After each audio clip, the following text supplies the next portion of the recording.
Coming to you from Sherpa Chalet in beautiful downtown Mount Podcastia, it's time for entertainment interviews in the Sherpa screening room. Grab an aisle seat and a bucket of popcorn, but don't crunch too loud or you'll miss the show. Now, here's your host, Jim, the podcast Sherpa.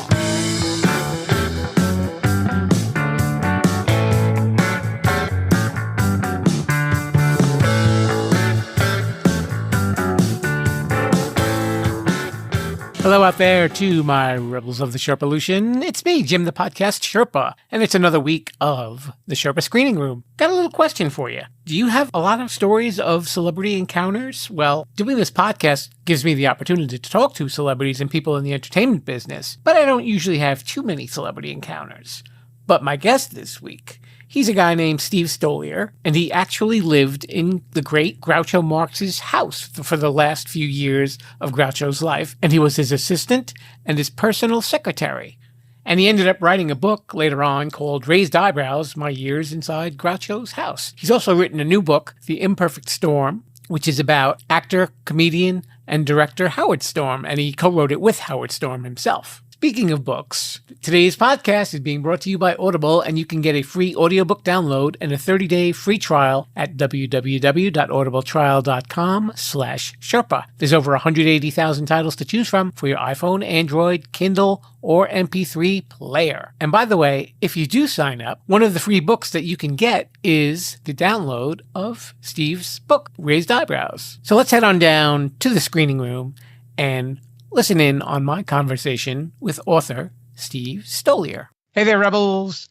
You know, I'm lucky enough today to have a guest who has actually been in touch with classic Hollywood. You know, I've been talking to a lot of people who are making movies and are just getting started in the business, or maybe they've started recently. But my guest today actually lived in the house of Groucho Marx, and he was his personal secretary and archivist. And he wrote a book about his experience living in the house called Raised Eyebrows, My Years Inside Groucho's House. And he's also the author of a more recent book called The Imperfect Storm, From Henry Street to Hollywood, which is about Howard Storm. And we're going to talk a little bit about both of those books and about Steve's life. And I kind of gave it away. His name is Steve Stoliar. Hi, Steve. Oh, you're talking about me. I just was enjoying what you had to say about whoever this person was, and then imagine my embarrassment realizing you were introducing me. You knew when to come up sooner or later, right? Yes, well, these things we have to get them out of the way. The preliminaries, like, who are we talking to on this show? You know, why don't we start if you could tell us a little bit about what your life was like up till college? Well, I was born in St. Louis, and our family moved to L.A. when I was about 8 because of my father's job. And it was a fairly normal, middle-class, unremarkable family. Both my parents loved old movies and old comedies. My mom's favorite movie was It Happened One Night. And my dad was a big Marx Brothers fan. And they would use lines from their films before I knew who the Marx Brothers were. Like, you sound like you were vaccinated with a phonograph needle. Also, I had an Uncle Joe in St. Louis who was a balding man with a mustache, glasses, and smoked a cigar and wiggled his eyebrows. And so when I ended up discovering Groucho naturally, I thought, hey, he's just like Uncle Joe. But I you know, all my friends in high school and then into college were into old movies, specifically old comedies, and old horror movies, the Universal horror films. And we would just, in those days before TCM and Blu-ray and streaming and on demand and stuff, we would look through the TV guide and look to see what movies were on the local stations. And if something started at like 2:45 a.m., we just sort of willed ourselves to stay awake past Johnny Carson, past Tom Snyder, into that netherworld of car commercials. And whatever, and somehow managed to stay up. And it's like, wow, well, I watched Horse Feathers last night, or Gary Cooper and Lives of a Bengal Lancer. And some of them are movies I haven't seen since then, believe it or not. Now, of course, it's a cinch. You know, you talk about it, you mention a movie, and then later that day, you hear from the person you were talking to, and they say, yeah, I just watched it on your recommendation.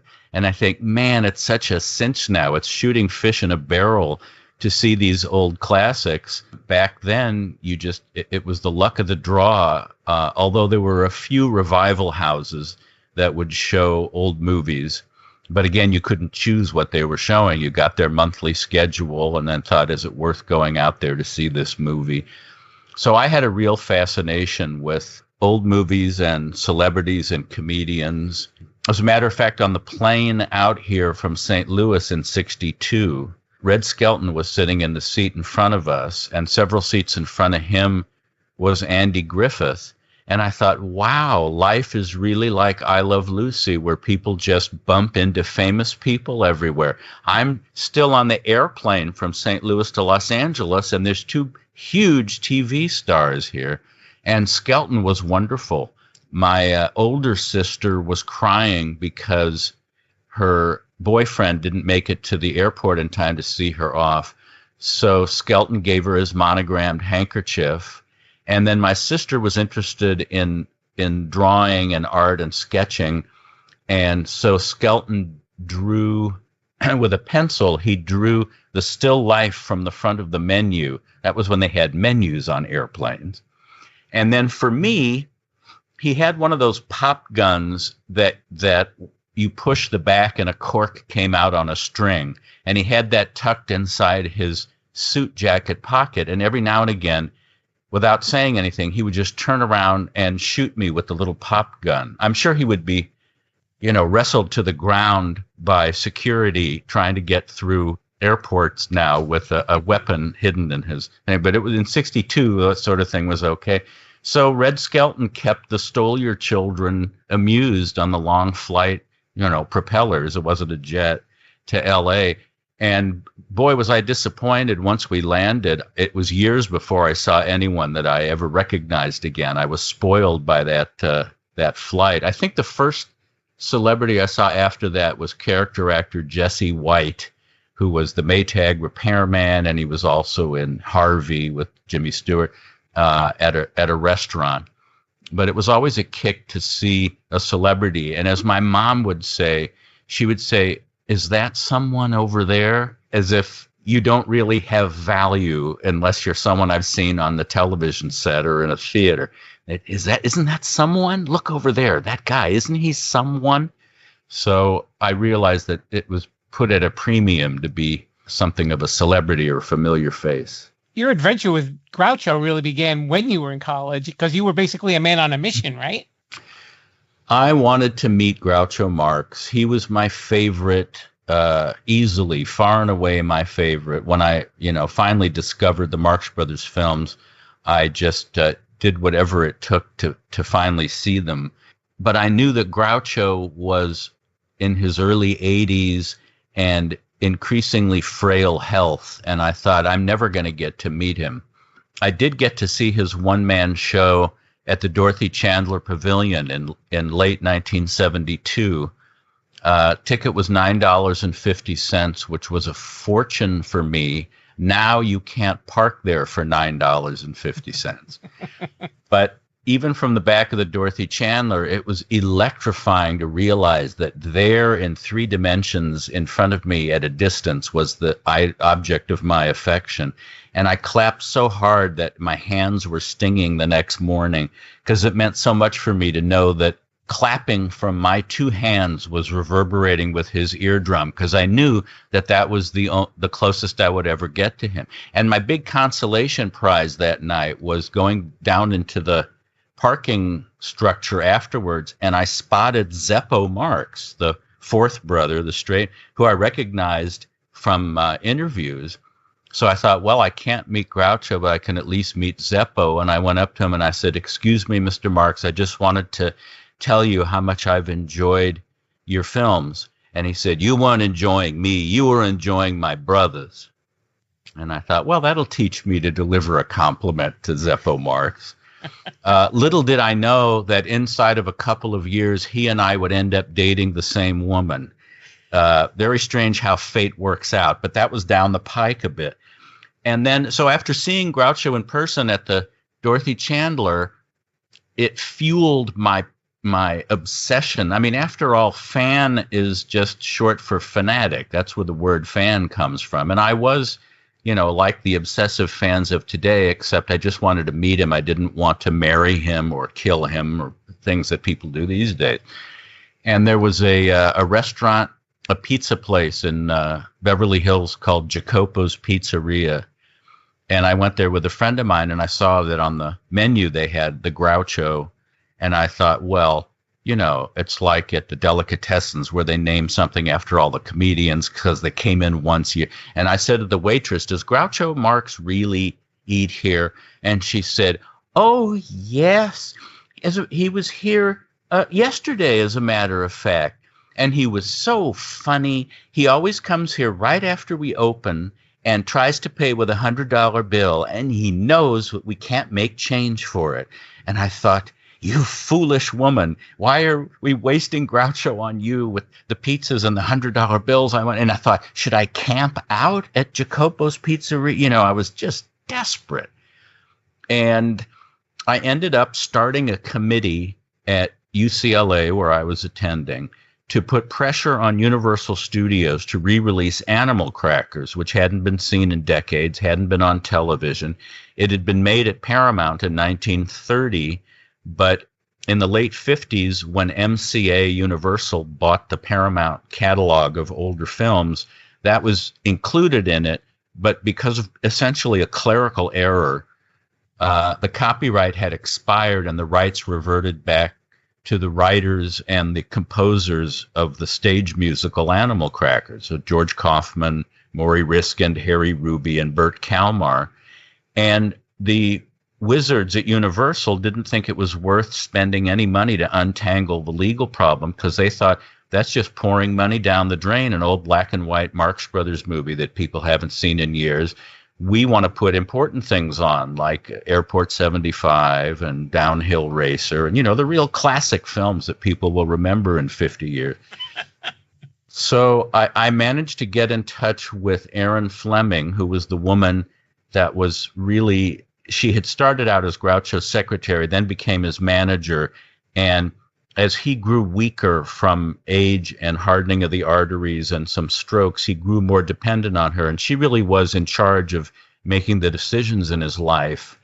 And she convinced Groucho to come to UCLA to help us publicize this group of kids that are trying to get this Marx Brothers movie off the shelf. And so I finally got to meet my hero, and I said, Groucho, I am very happy to be meeting you after all these years. And he said, well, you should be. And Erin Fleming said, this is Steve Stoliar. He's the one who's trying to get Animal Crackers released. And Groucho said, did you get it? And I said, not yet, but we're working on it. And he said, well, you better get it or I'll fire you.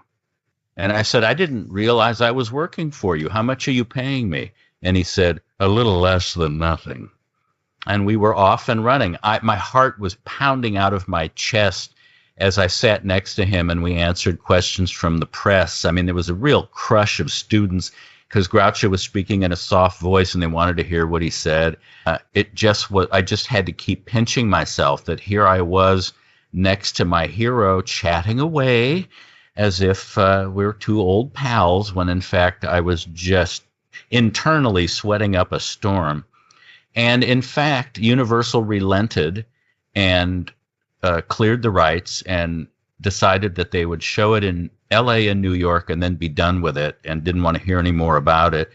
And it ended up breaking the house record at the UA Westwood that had been set by the French Connection several years earlier. And it was very gratifying for me to be at a coffee shop in Westwood, because it was UCLA, and see the line all the way down the block to see this old Marx Brothers movie that nobody thought anybody would care about. And then it had another premiere in New York, and Groucho went there for that and was just almost trampled by the crowds. They had police on horseback with batons trying to keep the crowds. He was almost torn apart like Frank Sinatra or the Beatles or something. And then as a reward for having gotten this, I mean, it was a labor of love to finally get it seen again, because that was the holy grail for Marx Brothers fans, because it was their second film, and Groucho was Captain Spaulding, and it had One Morning I Shot an Elephant in My Pajamas. It was a classic that everyone knew about, but no one had seen, and now they could finally see it. So I thought, well, my work here is done. But no, it was just beginning. And because a couple of summer jobs fell through that year, 74, for which I remain eternally grateful that they fell through, I called Erin Fleming and said, is there anything at all that you need someone that...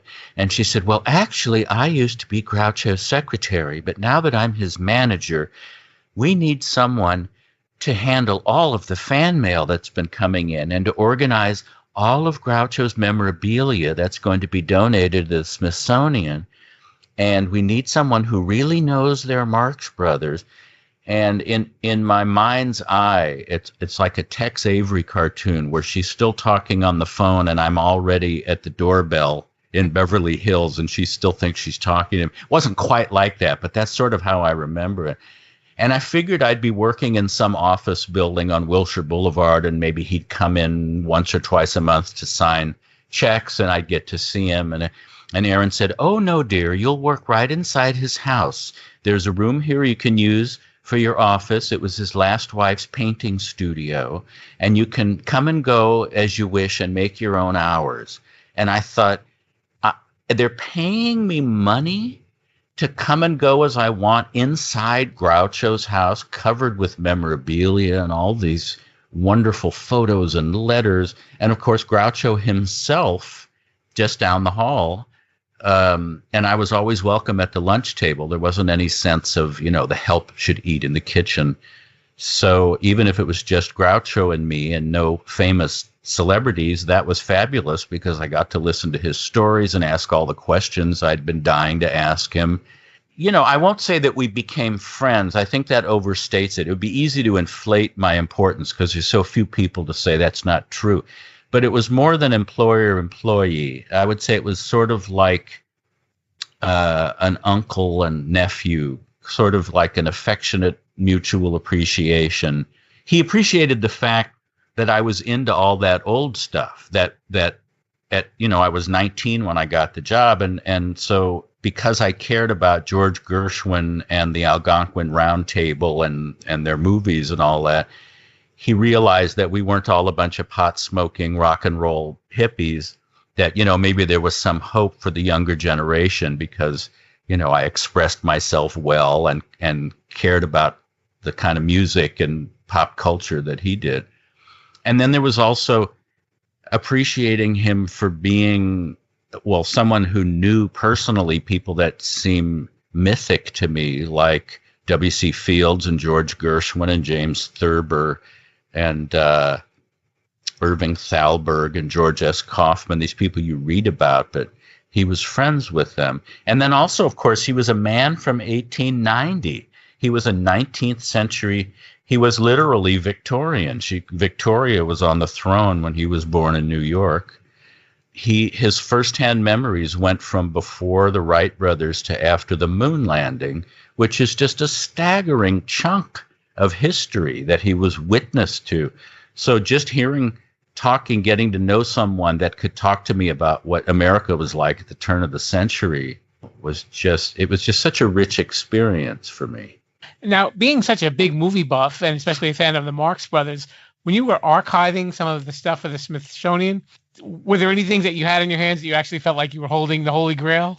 There was something that I wasn't able to see, unfortunately. He had, in his film collection, there was one reel of 16-millimeter film, and on it, on the box, in Groucho's handwriting, it said the Marx Brothers in Central Park, Minnie, and Harry Ruby on a horse. And unfortunately, the guy who would come by to run things, we tried to thread it into Groucho's machine, and the sprocket holes would break in the leader. And we realized that it was selfish of us to try to watch this because it would probably destroy the film. I honestly don't know if anyone ever transferred that. I'd like to think it's at least safe if it hasn't been transferred, but then now you're talking about brittle film from the late 20s, and I guess I don't know, maybe the odds are against it, but that was something but there were so many things. I mean, photos of the brothers out of makeup from vaudeville, and scripts with Groucho's annotated changes to the lines from when they'd take the shows on the road and see which line got a bigger laugh, and then they'd change it. Just a remarkable assortment of just like wading ankle deep in clippings from vaudeville, and letters from Harry Truman and Irving Berlin, and just a sketch of the three Marx Brothers by James Thurber, and Rube Goldberg drew a picture of Groucho, and just amazing. But really, it was the humans that I interacted with that left the biggest impression. A lot of his famous friends came over to the house, and like you said, you were a welcome guest at the table. Right. So, and because they didn't know who I was, so there was no sense of, who is this person? I think they figured if he's in the house, I don't know whether he's Groucho's grandson or what, but I guess he belongs here. So no one really had any kind of attitude. I also found out that trial and error, that I felt a much stronger kinship to Groucho's friends than I did to Aaron Fleming's kind of quirky, flighty, younger set of Hollywood. Even though they were closer to me in age, I was much more of a kindred spirit with his old writers and directors, and people like George Burns and Bob Hope would come by. And it was just a remarkably rich experience. And then like Groucho, they appreciated that, a kid like me knew what these guys were talking about. And now I'm 65, and now I've become one of those old people that when someone says, "Oh, my granddaughter was watching Monkey Business and was laughing at Harpo," and I find myself thinking, it's very reassuring to hear that some of the kids appreciate this old material, because it asks a lot of millennials, to sit still for a black and white movie that's filled with references that were, instantly understandable in 1931, but what does it mean to them now? Then there's the whole political correctness thing, which drives me crazy, where people retroactively are politically correct. Like, why did Groucho have to flirt with that woman on You Bet Your Life and look at her sweater? Or, why did they have to have a bunch of happy dancing black people in the barnyard with Harpo? That's so insulting. And it's like, that was 1937. Stop trying to. So it asks a lot of them to see things in historical perspective, and of course I run across any number of people, even in their 40s and 50s, who just can't place the name. And it's kind of sobering to mention the Marx Brothers, nothing. Groucho, the mustache, nothing. And, I've gotten past being upset or thinking, well, then they're just ignorant, stupid, because, it's like there's so much for them to see at any given moment, all the channels, all the YouTube, all the everything. And the Marx Brothers made like 12 movies. Why would they know about these things? Although when I was growing up, all my friends knew who these people from the 20s and 30s were. It wasn't like, well, that was before I was born, so I have no idea who Mark Twain was. Bringing that up, I was wondering if maybe you could actually help me out with the situation. I told a couple of people that I said, I'll be talking to Steve Stoliar, who worked for Groucho Marx. And like you said, they give you the blank look like, who is that? Yeah. What do you say? What is the best way to make them get like the real feeling of who Groucho was? I mean, if I'm just, getting groceries at the store and someone notices that my watch has the Marx Brothers on it and they ask about it, I'll just give them a really quick. They were these four funny brothers that made comedies in the 30s and 40s and were really popular. And, by that time I'm leaving the grocery store. But certainly there's no such thing as explaining something to someone and then they laugh. You can't. It's like if you don't get a joke and someone explains it, you don't delay laugh. So you can't expect someone to appreciate Groucho and the Marx Brothers through description. There's really no substitute for just showing them something. And then there's no guarantee that they'll relate to it or they'll think it. There was a guy I was working with once at a production company, and he was a couple of decades younger than I was. And he hadn't seen any Marx Brothers films. He was in his 30s. And instead of saying, you dare to engage me in conversation and you've never even seen, instead he thought, well, if you think so much of them, I'm going to check it out. He got Duck Soup, I think at a video rental place. You can ask your grandparents what video rental places. So he saw Duck Soup, which for me was them at their best. People have different favorites. They made a trio of films, 31 to 33, Monkey Business, Horse Feathers, and Duck Soup. And it's like this golden trinity of the finest, purest Marx stuff. It's like they'd cleared their throats with the first two films that were based on stage plays and were kind of stagey, Coconuts and Animal Crackers. And after Duck Soup, they sort of were tamed when they went over to MGM and they weren't as crazy and surreal. But to me, Duck Soup is their best and craziest. So I said, Chris, so what did you think of it? He said, I don't know. I don't really like slapstick.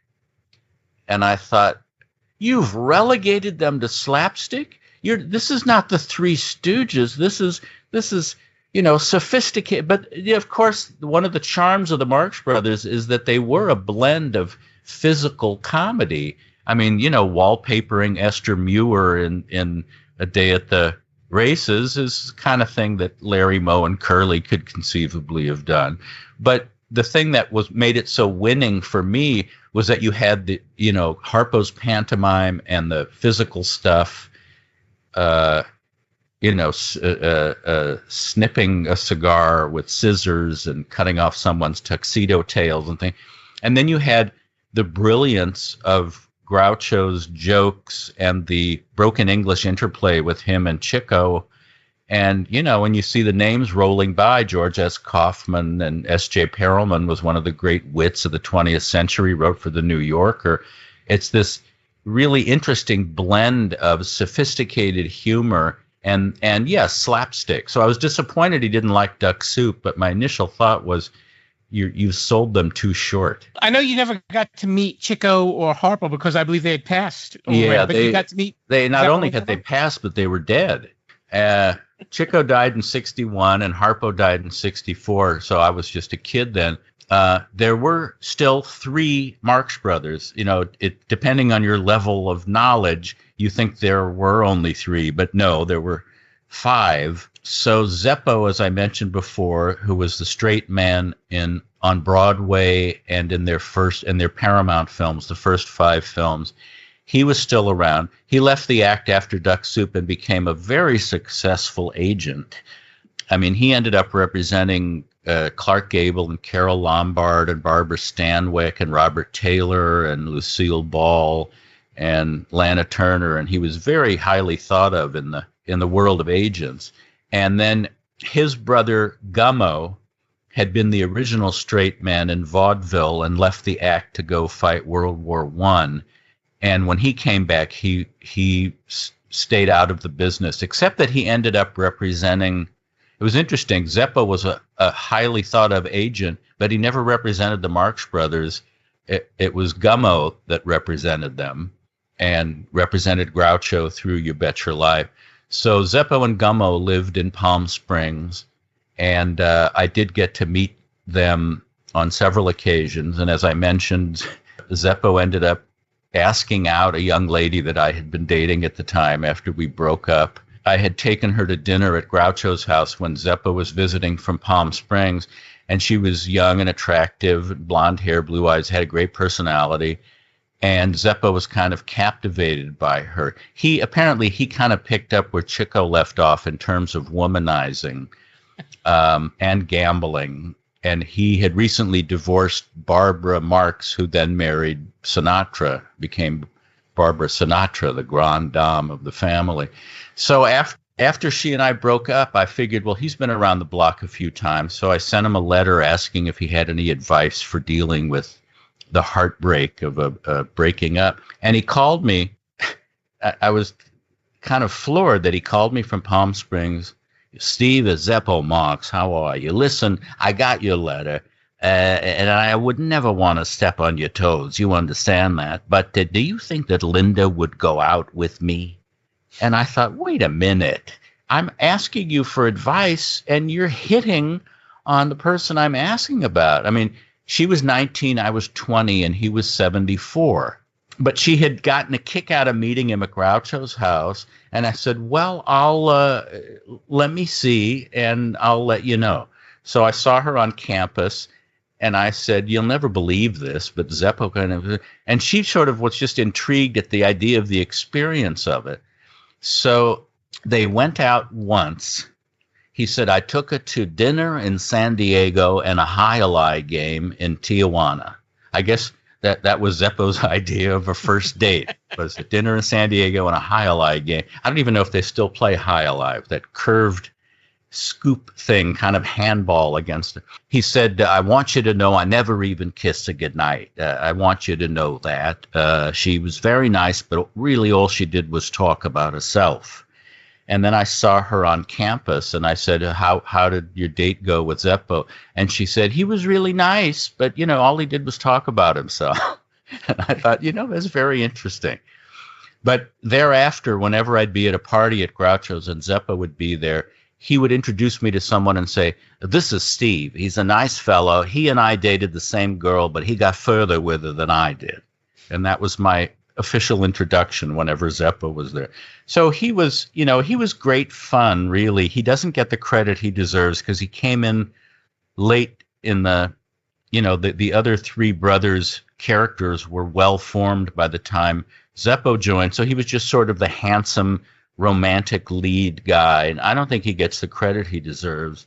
But a lot of people say that off camera, he was the funniest. And he really did. The room lit up when he would come in, and he did have a great devilish sense of humor. He's, at that dinner when he met Linda, he said, you and Linda ought to come down to Palm Springs and visit me sometime.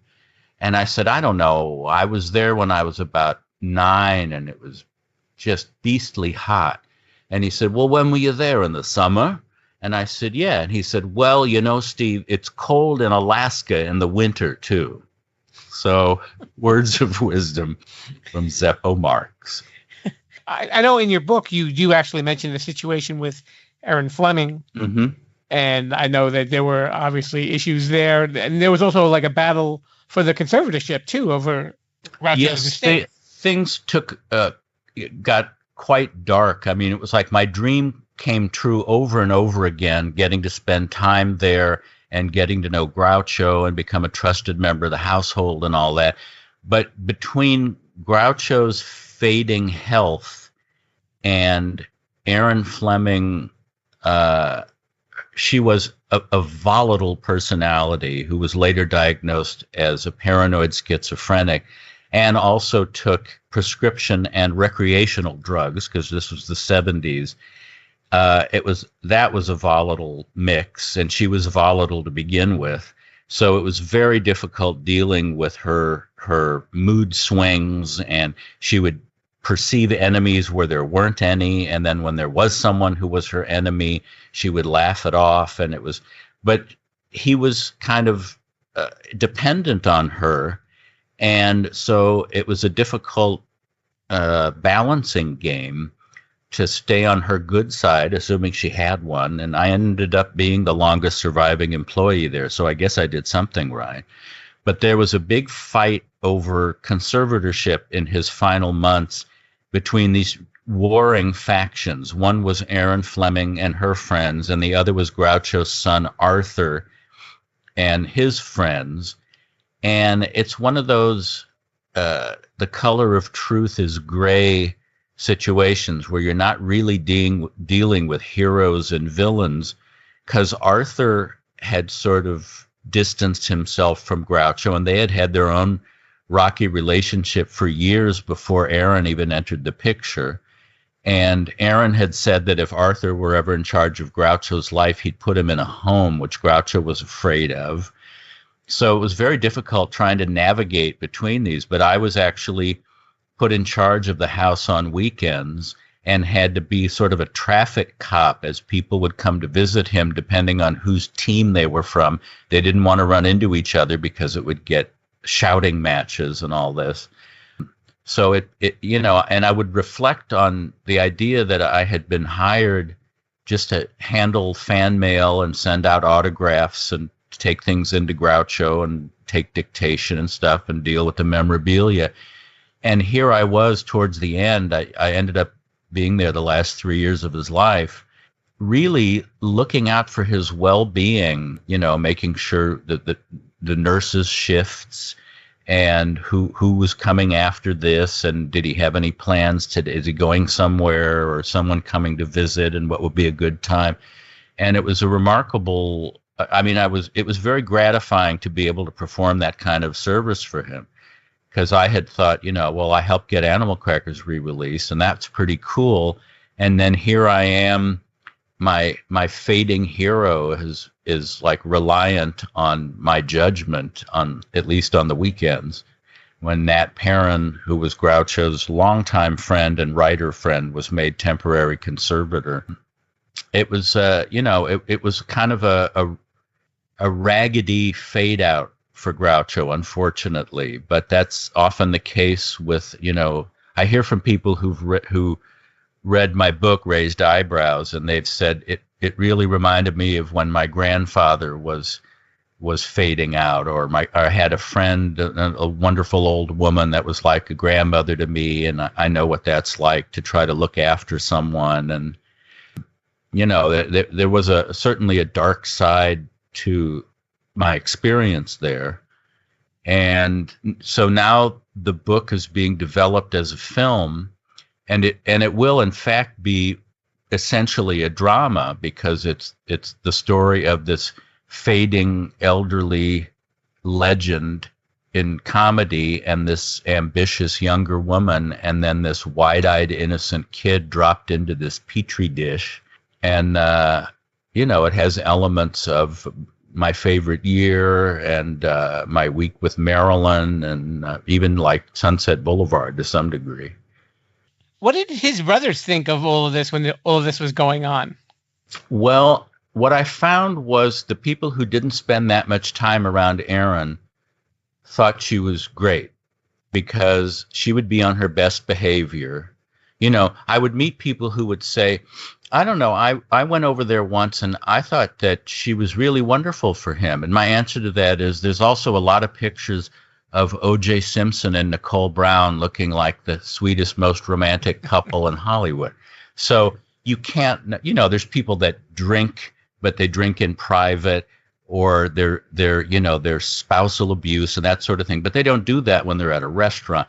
So Zeppo thought Erin was great for Groucho. And, as I say, truth is gray. There were positive elements to what she brought to Groucho, like renewed interest in him and the Marx Brothers, so that he sort of went out as a legend. And she did tend to get him, more excited about TV appearances and socializing and that sort of thing. Because when she came along, he had just divorced his last wife and just was rattling around by himself in this Beverly Hills house. So she did, pick him up and dust him off. But his longtime friends really questioned the wisdom of doing that, since he was, fading, and she was very ambitious, but there were positive elements to it. So a lot of the people that came by occasionally thought that, boy, he's lucky to have someone like that in his life at this point. But as his cook, Martha, said, he's lucky to have someone in his life, but very unlucky that it happens to be Miss Fleming. And that's kind of sums it up. It's funny that you were basically in your 20s when all these celebrities were coming to visit him, and you really had the presence of mind to write things down. Like, this was going to be a great book. Well, no, I was certainly not thinking that. But one of the great things about the experience was that I knew and could appreciate who these people were because I was an old movie buff and because I had read the Groucho letters, and a lot of the people he had written to were people that would come by the house. So I would have my brain would flip to the Rolodex card of that person and say, and so my mind, okay, Nat Perrin, he worked on Monkey Business and Duck Soup, and he co-created the Addams Family, and Groucho called him the Deacon in the Groucho letters. I don't know if you've had the experience of meeting someone when you're younger and then years later you appreciate them and go, oh, if I'd only realized that that's who that was, I'd like to go back in time and ask him what was it like, or I loved you in this movie, I didn't recognize you at the time. So I was able to appreciate everybody except one person, which is a pretty good batting average. One of Groucho's oldest friends was Arthur Sheikman, who was one of his writers at Paramount. And Arthur's wife was Gloria, and Groucho always just referred to her as Gloria Sheikman. And she'd come over for lunch, and Gloria Sheikman's coming over. She was very attractive, very pleasant. What I didn't know was that was her married name, and that she was Gloria Stewart, who younger generations know as the old woman in Titanic. But if I had realized that's who she was, I would have thought, oh my God, she was the female lead in The Invisible Man with Claude Rains and The Old Dark House with Boris Karloff.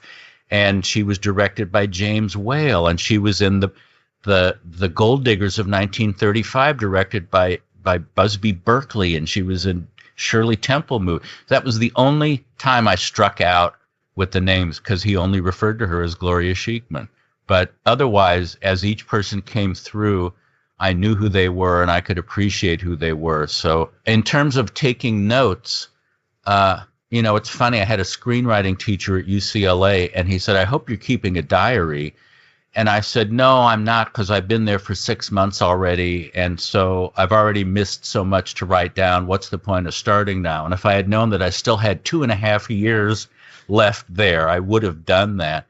But I did make a habit of, when Groucho said something funny, or there was a funny exchange with him and some friend or a guest or an interviewer or something, I would run into my office and scribble it down on a scrap of paper, not for posterity, but so that I could then go home and tell people, or writing letters to friends of mine who were at different campuses around America, and say, Groucho said this funny thing. And often when they were interviewers, they were people left some of Groucho's funniest stuff out because they would be at the interviewer's expense.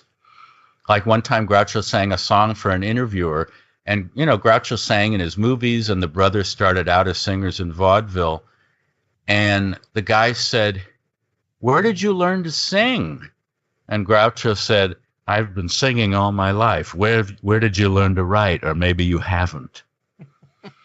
And I remember this other guy said, how has movie making changed since the days when you and your brothers were making movies?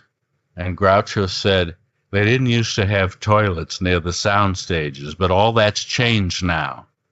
And the guy said, oh, really? How so? And Groucho looked at him and said, people don't piss anymore. So, like, what do you think? Duh. They now have toilets near the... People don't piss anymore. That's a good title for something. Maybe a follow-up book, right? Yeah. So I still have, it's funny, I still have that clump of scrawled notes and the now large rusty paper clip holding them together. But those were things I was able to sprinkle into raised eyebrows while I was writing it. People had told me over the years, you ought to write a book about this, because they'd take me to lunch and they'd ask about specifics. And I would tell them, yeah, I met that guy and here's what happened, and da-da-da. But I never thought there'd be a book, because I thought I was such a footnote to his life. I came in at the end, not during the halcyon days. But I thought, well, maybe I could put the best things together and have an article for Esquire or Vanity Fair or something. So I sat down. I've had a passion for archaeology and history my whole life. And I sat down like an archaeological dig, going through all the newspaper clippings and magazines and mementos and signed things that I had from 20 years earlier. This was in the mid-'90s I started doing this. And I started piecing together the jigsaw puzzle of my Groucho experience. And I also asked friends to Xerox and send me copies of the letters I'd sent them, because I would just zip a piece of paper in the typewriter and hammer it out and send it off and forget it. And so bit by bit, I was able to reconstruct that whole period. And then it was like I was on page 9 and hadn't met Groucho yet. And I thought, I think this is going to be longer than an article. Then I worried that it would be too long for an article and too short for anything else. And it would be like, I'd have like a 35-page something pamphlet or, because I worry every chance I have, I worry about things like that. But sure enough, I ended up with a book-length manuscript, and after a wave of rejection slips, which took a lot out of me, because friends were so supportive, saying, "This is great. This is a glimpse into behind the scenes of a Hollywood legend, and all these people you write about. No one's told these stories before." And I thought, oh, good. Well, this will be easy. And my cover letter would say, "This is not a biography of Groucho Marx. This is a book about a fan and his hero." And I would get rejection slips back saying, "I'm sorry, but we're not interested in any Groucho Marx biographies at this time." And I'd think, you idiot! I said that. Did you get past the first paragraph of the cover letter? But eventually it found a publisher. And then about 7 or 8 years ago, I wrote a new postscript chapter, catching people up on what happened to the people that I'd written about, plus some of their reactions to the original book. And so then it was reissued by Bear Manor Media. And it's raised eyebrows. Here's my little plug. My Years Inside Groucho's House. And it's in paperback and Kindle and audiobook, with me doing all of the voices and narration. And you can easily find it on Amazon.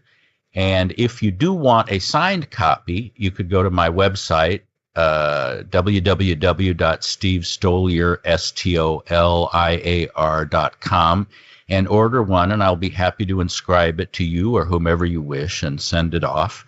But apart from that, you can find it on Amazon. And as I say, it is being developed as a film. I don't know exactly when that'll happen. They're hoping that it will go into pre-production by the end of 2020. We will see. I will definitely keep my fingers crossed for that, because I know it'll definitely be an interesting movie. You stayed in the entertainment field because you did a lot of screenwriting and it really voiceover did. work? It changed. It sounds like a hokey cliche, but it changed my life, immersing myself in that atmosphere. And as I say, mostly because of Groucho's old friends, not Aaron's strange younger friends. And it was just so appealing. I'd always had a sense of humor, but never thought I could do anything with it apart from just be, pleasant company. And as I say, I was a history fanatic, so I was a history major at UCLA for the first 2 years and wasn't really sure what I was going to do with it, become an archaeologist or teach history or something. But while I was working for Groucho, I shifted to motion picture television major, focusing on writing. And after I graduated, after Groucho died, I got a job in the steno pool at Universal, typing scripts from 11 to 8 every day, pushing Rockford Files and Kojaks and Columbos, and Animal House was one of the scripts I helped type, and Melvin and Howard. I remember thinking Melvin and Howard sounded really stupid. This guy on a motorcycle with an aging Howard Hughes, and it ended up winning Best Screenplay that year. So much for my judgment in that. But and again, one of the things was realizing that a lot of the stuff I was typing wasn't all that fabulous. So maybe I could actually do something like that. And you didn't have to be a Pulitzer Prize winner to sell a script. And it was, in fact, Dick Cavett, whom I met by corresponding with him during my Groucho days, who hired me to move to New York and write for him at HBO. And that was another astonishing adventure. I lived there for 2.5 years, and we became really close buddies. We still are. But it was great when he was just a crosstown bus away.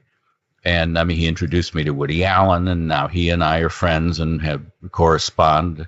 And he's been like both of them have been like big brothers to me, not in the Orwellian sense.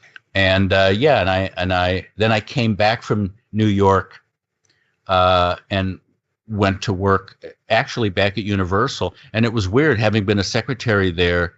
And then I had a secretary. And I knew her from when I was in the steno pool. So it was very weird to say, could you get me so-and-so on the phone? And I kept expecting her to say, Steve, who do you think you are? But I ended up writing Simon and Simon and Murder, She Wrote and the new WKRP in Cincinnati and Sliders, and have also, worked producing some pop culture documentaries. I've done voice work for different animation and radio things. And as I say, wrote Raised Eyebrows, and then more recently co-wrote a book called The Imperfect Storm, From Henry Street to Hollywood, with my friend Howard Storm, who is, I think you would say, a character. He's a great guy. He grew up in the mean streets of the Lower East Side of New York in the Depression, and it was a really tough Jewish neighborhood. There's so much is written about and filmed dealing with the Italian mobs and the Irish mobs. But listening to Howard's stories, there were some tough Jews in his neighborhood. I mean, his father grew up being friends with Louis Lepke Buckhalter and Murder Incorporated. And I mean, there were mobbed up people that they circulated with. And then when Howard became a young stand-up comedian in the late 40s and into the 50s, he was working at mobbed up clubs along the East Coast, dealing with made men. And he actually, I love this story, and it sounds apocryphal, but he swears it happened. He was at one club that was run by a man named Shaky Naples in Ohio. They were like the Naples brothers that struck fear in the hearts of anyone who heard of them. And so Howard was at the microphone doing his act, and this guy came running behind him across the stage, and running after him was a guy in black, and he fired a gun at the guy right behind Howard. So Howard freaked out, and he ran and hid in the kitchen. And Shaky Naples came over and said, "What the hell are you doing here?" And Howard said, "There's a guy on stage and he's shooting." And Naples said, "Is he shooting at you?" And he said, "No." And he says, "Then get back out there and finish your bit." And he had to go back out. He said his lips were dry and cracked and his voice was wavering, and he had to hold on to the mic stand. But he got through his act. But there is a sort of a twisted logic to, well, if he's not shooting at you, what are you complaining about? So Howard ended up getting better gigs when he was represented by Jack Rollins, who represented Woody Allen and Dick Cavett and Mike Nichols and Elaine May and Mort Sahl and a lot of just upper echelon 50s and early 60s comedians. But as the cliche goes, what he really wanted to do was direct. And he was able to hang out on the sets of Take the Money and Run and Bananas, and actually helped out on them in various ways and study how Woody did movies. And then he got his big break when Valerie Harper allowed him to direct a couple episodes of Rhoda in the mid-70s. She knew him because he was an improv teacher, and they sort of moved in the same circles, and she was impressed with his staging of things. And that led to him being a really sought-after director. He directed the first 3 seasons of Mork and Mindy, every episode. So he's got a lot of stories about about Robin Williams and how Pam Dauber doesn't get the credit she deserves, and comparing and contrasting the improvisational styles of Robin Williams with his hero, Jonathan Winters. And there's just a lot of fascinating showbiz stories. So I co-wrote it with him. I sort of got myself into it, and so I had no excuse for not working on it with him, because for years people would talk about what a great storyteller he was. You know, a lot of these old guys that are able to tell these long, involved stories that just get funnier and funnier. And one time I said to him, you know, Howard, when you go, you're taking all of these stories with you. And there was a pause, and he said, I know myself, and I know I'll never do this. I'll never get around to it. Will you write it with me, and we'll be partners? And I thought, well, what am I supposed to say? No, I want you to do the book, but don't call me. And it really was this wonderful experience. And one of the things I brought to it was bringing out some of the darker elements of his life, because there's nothing wrong with it just being a compendium of funny, interesting show business stories. But when you have things like death and divorce and crises of confidence and career setbacks, things like that, I think gave it more texture and more richness. So it wasn't just, and then I met Cary Grant, and then Judy Garland and I went here. So those things are in there, but you also get a sense of who this guy was. He also was blacklisted for a few years, not as a communist sympathizer, but because he testified on behalf of Valerie Harper when she was fired from the sitcom that she was working on. And Howard was expected to side with NBC, the corporation, and say, yes, she was difficult to work with and she was late and they were justified. And instead, he stuck up for her on the witness stand. And at one point, the attorney for NBC said, would you consider Miss Harper a friend? Yes. And as a matter of fact, didn't she give you your first directing job? She did, on Rhoda. And you're grateful for that, aren't you? Yes. So wouldn't it be fair to say that there isn't anything you wouldn't do for Miss Harper? No. What wouldn't you do for her? Lie. And he said he looked and he saw Harper's attorney whisper something in her ear, and she told him that what he said was, we just won this case. And in fact, they did, and they won millions for wrongful termination. And Howard was on a number of lists because of that, because he was not expected to side with the star, but he had such integrity. And he said it was a real struggle for a while till that faded away and he was able to get gigs again. But he said what made him really proud was when his kids would come home from school and their parents were in the business, and they would say, we heard what your dad did, and we think that was really cool and brave of him. And so he was able to feel the gratification of his kids' pride in that. Anyway, it's an interesting book. Woody Allen loved it, and Richard Lewis said it's one of the most gratifying read. Pam Dauber said, if I'd known you were that connected, I would have been to work on time, because there's all these gangster stories interspersed with it. So if you look on Howard's IMDb pages, you can see if you owned a television set for like the last 30 or so years, you've definitely seen a program that he's worked on. Yeah. I mean, he did some Laverne and Shirley's. He did Newhart. He did Everybody Loves Raymond. He worked with a lot of stand-up people. He also was one of the funny guys in the Delicatessen in Broadway Danny Rose, where they keep cutting back to people telling Danny Rose stories. As a matter of fact, because Will Jordan recently died, Howard is the last surviving member of the circle of funny old guys in Broadway Danny Rose.